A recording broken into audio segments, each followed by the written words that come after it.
This video ends when I find a 5-star book. I've seen a lot of people obviously do this challenge on YouTube, and what made me want to do it was I just feel like I haven't read a 5-star book in so long and I miss that 5-star feeling.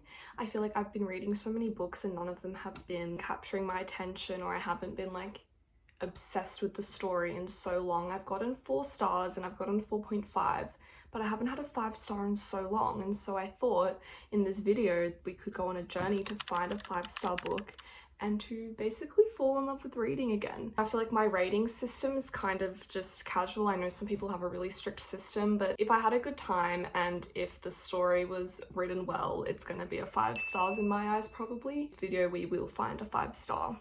So the first book I've downloaded for this challenge is Summer Romance by Annabel Mahonigan, simply for the fact that I've been wanting to read this book for months is what this feels like. I was waiting to get the in-person copy, but for some reason every bookstore around me has sold out of this book, and so I got it on Kindle for literally $5. I don't really know much about it. It's obviously a romance story, surprise. I have just heard really good things, and this could be a 5-star, which would be a very short video. So maybe not clever that I'm starting with this, but a challenge is a challenge. And so yeah, just gonna get straight into this book.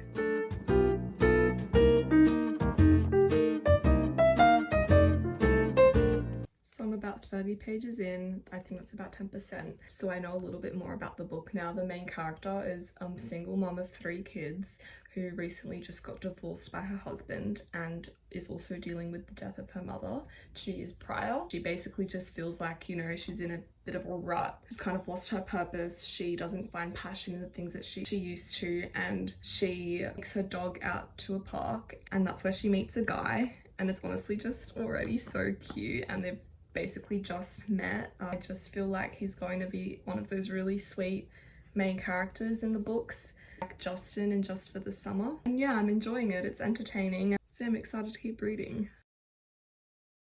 I'm about 50% through Summer Romance now. She made this connection about the guy from the dog park, about who he was. I was shocked, like I wasn't expecting that, and I thought it was going to turn into a bigger issue, but it's kind of already been resolved. And whilst I love how the guy from the dog park is, you know, really like letting her know that he's interested, I also thought it was going to be a bit of like a slow burn, which that's definitely not the case. There's also a lot going on in the story that's not related to the romance, and I kind of really enjoy that, because even though it's not a slow burn, it's not really bothering me as much because there's still other stuff going on, so the book isn't boring. I will say it is a very quick read. I literally started it yesterday and I'm already 50% through, so it's definitely a quick read.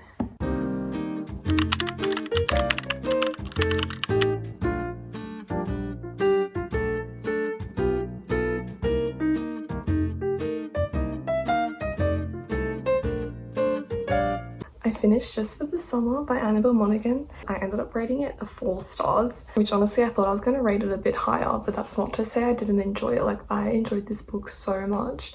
It was so fun, and it just made you honestly just feel good when you would read it. So the only way I can describe it was just like a feel good. I really enjoyed seeing the romance between Ali and Ethan. It was so cute. I thought the book was going to focus on them, you know, kind of falling in love, but the romance kind of just jumped straight into it. There wasn't really that period of wondering if, you know, like they like me back. From the beginning, they were both pretty forward with their feelings, and so the book kind of more focused on like their time over the summer, which was also still really cute to read, but it wasn't a slow burn. I also think that since the protagonist was a single mom of 3 kids, I couldn't obviously like really relate. That's not to say I didn't enjoy reading like a different perspective. Another thing about this book is I feel like some of the side characters could have been developed a little bit more, like the best friend. We didn't really see her acting in like a best friend role, which I've seen some other books do really well. I don't think we saw like the layers of her and Ali's friendship.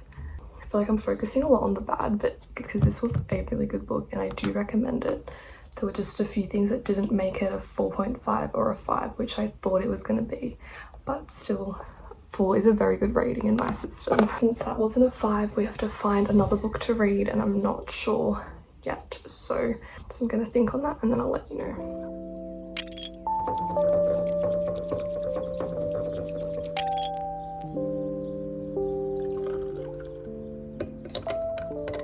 I started my second book last night, Carrie Soto is Back by Taylor Jenkins Reid. It took me so long to choose a book last night. I'm in the middle of 2 series, but I didn't really feel like continuing either of them right now. I will at some point. I'm literally only 14% through. From what I can glean from the... Glean? Is that a word? Sounds wrong.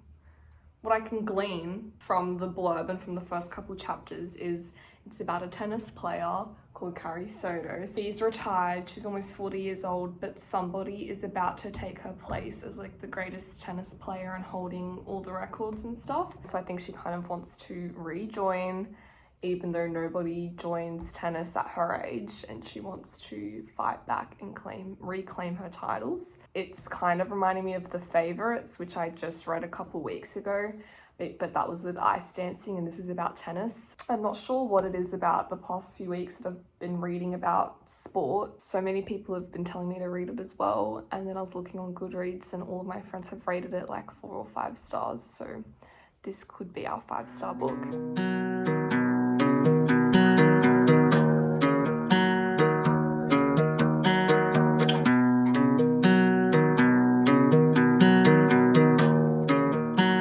I'm about 20% through now.